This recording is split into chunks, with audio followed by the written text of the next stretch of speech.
हज यात्रा पर केंद्र को दिल्ली हाईकोर्ट से जबरदस्त झटका। हज यात्रा से महरूम रहने वाले मुस्लिमों को बड़ी राहत। मुस्लिमों को हज यात्रा से रोकना बिल्कुल गलत। हाईकोर्ट। गया में 7 जून से हज की शुरुआत हो चुकी है। गया एयरपोर्ट से सुबह 8 बजे वाली फ्लाइट हज यात्रियों को लेकर मक्का के लिए रवाना हुई। ये यात्रा 22 जून तक चलेगी। इस दौरान पूरे बिहार से लगभग 3,500 यात्री मक्का हज करने जाएंगे। हर फ्लाइट से लगभग 144 लोग रवाना होंगे। इस यात्रा के बीच में एक मुद्दे पर दिल्ली हाईकोर्ट ने केंद्र को फटकार लगाई है। गुरुवार को दिल्ली उच्च न्यायालय ने कई हज समूह आयोजकों के पंजीकरण प्रमाण पत्र और कोटा के निलंबन पर रोक लगाई है।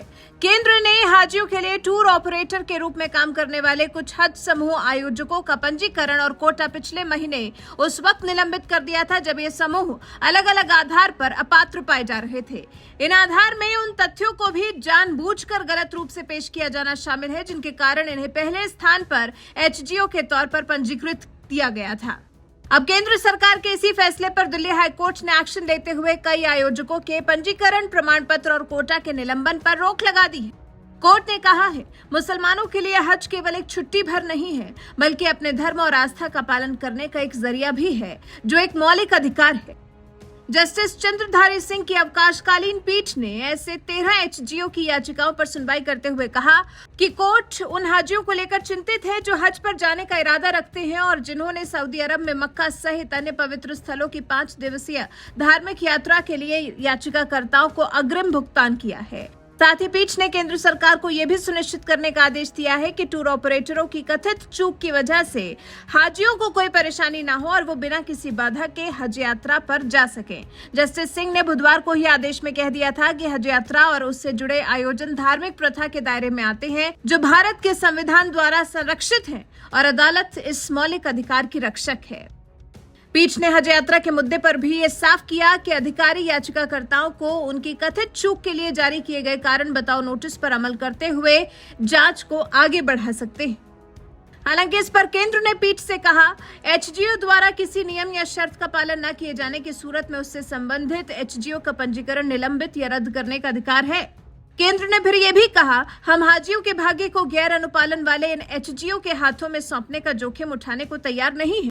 फिर केंद्र सरकार की तरफ से यह भी कहा गया कि कानून के गंभीर उल्लंघन की बात सामने आने के बाद याचिकाकर्ताओं को हज यात्रा के लिए हाजियों को सऊदी अरब ले जाने की अनुमति देना दोनों देशों के बीच हुए द्विपक्षीय समझौतों की मूल भावना के अनुरूप नहीं होगा, जो सिर्फ सत्यापित और अनुपालक एचजीओ के पंजीकरण को ही मंजूरी देता है।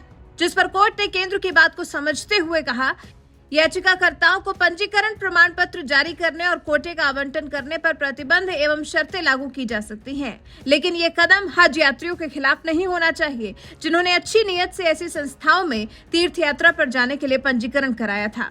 फिर कोर्ट ने अपनी बात को ऊपर रखते हुए ये भी कहा, इस अदालत का विचार है कि इस तरह की कार्रवाई मौजूदा हज नीति के उद्देश्य को नाकाम कर देगी और ये भारत के संविधान के अनुच्छेद 25 का अपमान होगा।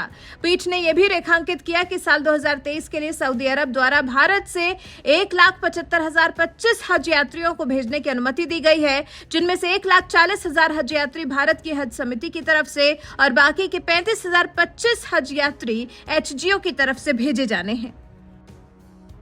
फिलहाल देखना दिलचस्प होगा कि केंद्र सरकार अदालत के आदेश की अवहेलना न करते हुए अपनी जांच को भी कैसे जारी रख पाती है। केंद्र ने हाजियों के लिए टूर ऑपरेटर के रूप में काम करने वाले कुछ हज समूह आयोजकों का पंजीकरण और कोटा जो पिछले महीने निलंबित कर दिया गया था, अब कोर्ट के आदेश के बाद अब केंद्र सरकार क्या करती है ये देखना काफी दिलचस्प होगा। वैसे इस पूरे मामले में आप केंद्र सरकार के साथ हैं या फिर आपके अनुसार कोर्ट के आदेश का पालन किया जाना चाहिए? इस पूरे मामले में आपको कोर्ट का आदेश और केंद्र की दलीलें सभी पता चली। ऐसे में आप इस मामले में क्या टिप्पणी करना चाहेंगे? अपनी राय में कमेंट कर जरूर बताएं।